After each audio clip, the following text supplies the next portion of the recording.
अथ दिव्याः कवचम्। ॐ अस्य श्रीचण्डीकवचस्य ब्रह्मा ऋषिः अनुष्टुप्-छन्दः चामुण्डा देवता अङ्गन्यासोक्तमातरो बीजम् दिगबन्धदेवतास्तत्त्वम् श्रीजगदम्बा प्रीत्यार्थे सप्तशती पाठङ्गत्वेन जपे विनियोगः। ॐ नमः चण्डिकायै। मार्कण्डेय उवाच। ॐ यदगुह्यम् परमम् लोके सर्वरक्षाकरम् नृणाम् यन्न कस्यचिदाख्यातम् तन्मे ब्रूहि पितामह। ब्रह्मोवाच। अस्ति गुह्यतमम् विप्र सर्वभूतोपकारकम् दिव्यास्तु कवचम् पुण्यम् तच्छृणुष्व महामुने। प्रथमम् शैलपुत्री च द्वितीयम् ब्रह्मचारिणी तृतीयम् चन्द्रघण्टेति कूष्माण्डेति चतुर्थकम् पञ्चमम् स्कन्दमातेति षष्ठम् कात्यायनीति च सप्तमम् कालरात्रीति महागौरीति चाष्टमम् नवमम् सिद्धिदात्री च नवदुर्गाः प्रकीर्तिताः।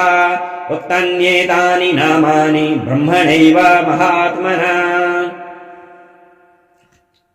अग्निना दह्यमानस्तु शत्रुमध्ये गतो रणे विषमे दुर्गमे चैव भयार्ताः शरणम् गताः न तेषाम् जायते किञ्चिदशुभम् रणसङ्कटे नापदम् तस्य पश्यामि शोकदुःखभयम् नहि यैस्तु भक्त्या स्मृता नूनम् तेषाम् वृद्धिः प्रजायते ये त्वाम् स्मरन्ति देवेशि रक्षसे तान् संशयः। प्रेतसंस्था तु चामुण्डा वाराही महिषासना ऐन्द्री गजसमारूढा वैष्णवी गरुडासना माहेश्वरी वृषारूढा कौमारी शिखिवाहना लक्ष्मी पद्मासना देवी पद्महस्ता हरिप्रिया श्वेतरूपधरा देवी ईश्वरी वृषवाहना ब्रह्मी हंस समारूढा सर्वाभरणभूषिता इत्येता मातरः सर्वाः सर्वयोग समन्विताः नानाभरणशोभाढ्या नानारत्नोपशोभिताः दृश्यन्तेऽर्थमारूढा दिव्यः क्रोधसमाकुलाः शङ्खम् चक्रम् गदाम् शक्तिम् हलम् च मुसलायुधम् हेटकम् तोमरम् चैव परशुम् पाशमेव च कुन्तायुधम् त्रिशूलम् च शारङ्गमायुद्धमुत्तमम् दैत्यानाम् देहनाशाय भक्तानामभयाय च धारयन्त्यायुधानित्थम् देवानाम च हिताय वै नमस्तैस्तु महारौद्रे महाघोरपराक्रमे महाबले महोत्साहे महाभयविनाशिनि त्राहि माम् देवि दुष्प्रेक्ष्ये शत्रूणाम् भयवर्धिनि प्राच्याम् रक्षतु मामैन्द्री आग्नेयाम् अग्निदेवता दक्षिणेवतु वाराही नैऋत्याम् खड्गधारिणी प्रतीच्याम् वारुणी रक्षेद् वायव्याम् मृगवाहिनी उदीच्याम् पातु कौमारी ईशान्याम् शूलधारिणी ऊर्ध्वम् ब्रह्माणि मे रक्षेद्धस्ताद् वैष्णवी तथा एवम् दशदिशो रक्षेत् चामुण्डा शववाहना जया मे चग्रतः पातु विजया पातु पृष्ठतः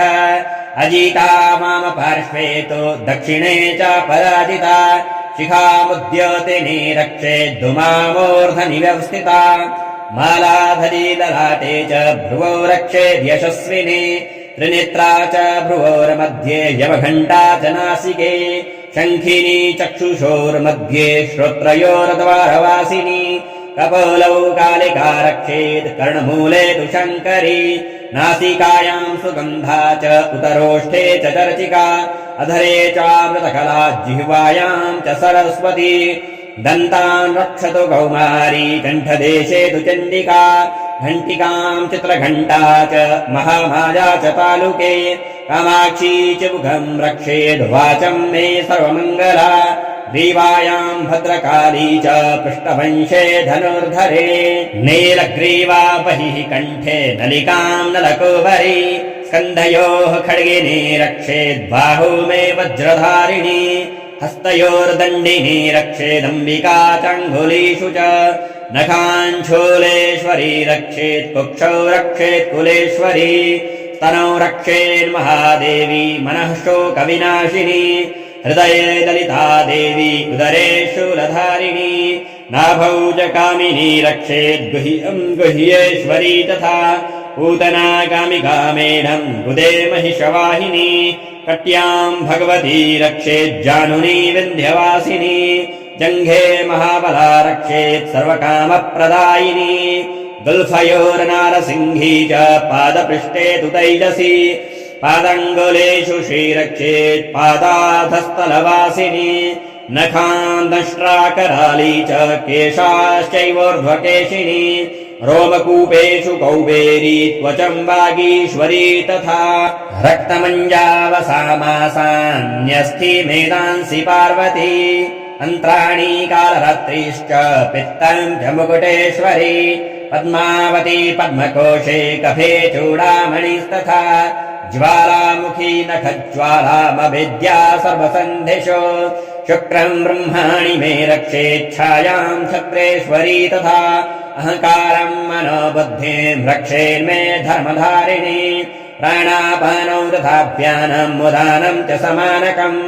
वज्रहस्ता च मे रक्षेत् प्राणम् कल्याणशोभना